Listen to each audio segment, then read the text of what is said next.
Okay. Good evening sa inyo. Sa mga umabsent during our laboratory class, sa mga hindi umattend, para makasunod kayo o makahabol kayo sa ating laboratory exercises. So ito yung huli namin ginawa sa computer lab. Okay, sa mga nagre-request na student, ito yung ating activity na ginawa, no?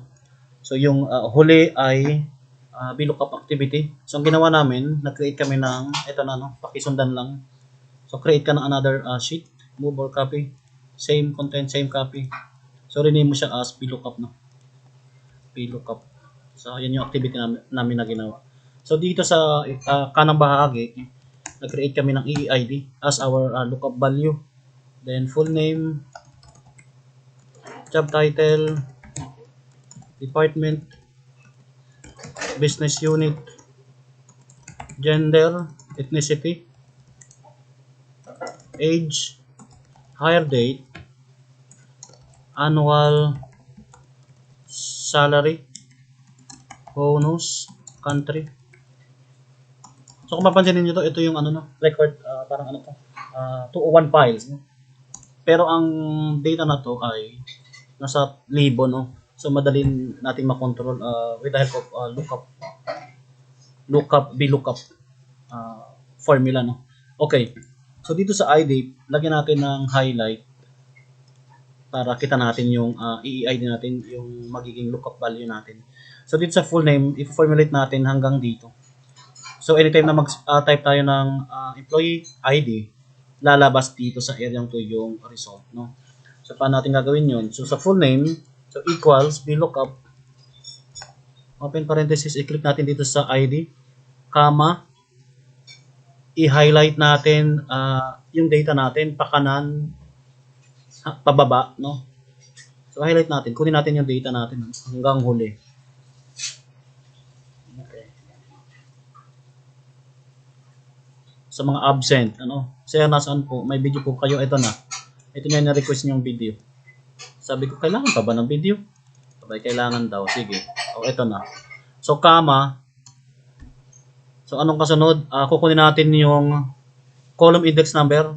So, si column index number ay ito, no? So, column A, so, 1, 2. So, index number is 2. Dahil ang full name ay nasa column number 2. So, letter B yan, no?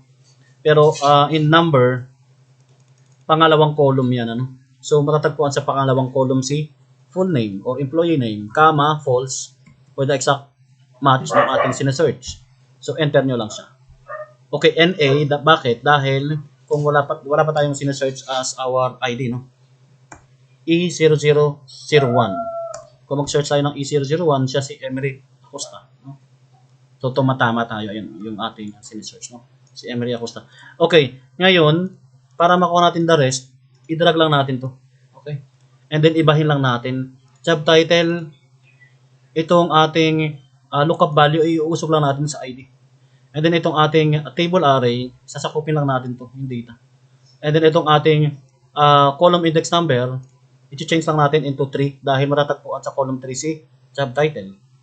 And then, delete natin to. Enter, no? Para makuha natin. So, the rest ay ganun na, no? Double click natin sa department, ilipat si lookup value, sakupin ang itong table array, column index, palitan ng 4 para sa department column, no? Enter. And then the rest.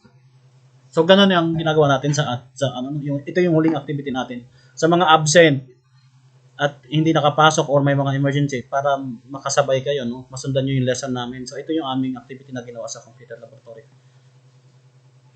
Kung may tanong ay mag-PM na lang sa group chat at pwede natin. Ito, gagawin natin sa date, no? May time pa yata. O sa date, kung hindi na umabot, sige. Sa date, anong column yung date? Ilagay natin to. Kasi pina-format yung date. So, hire date ay pang ilan ba yan?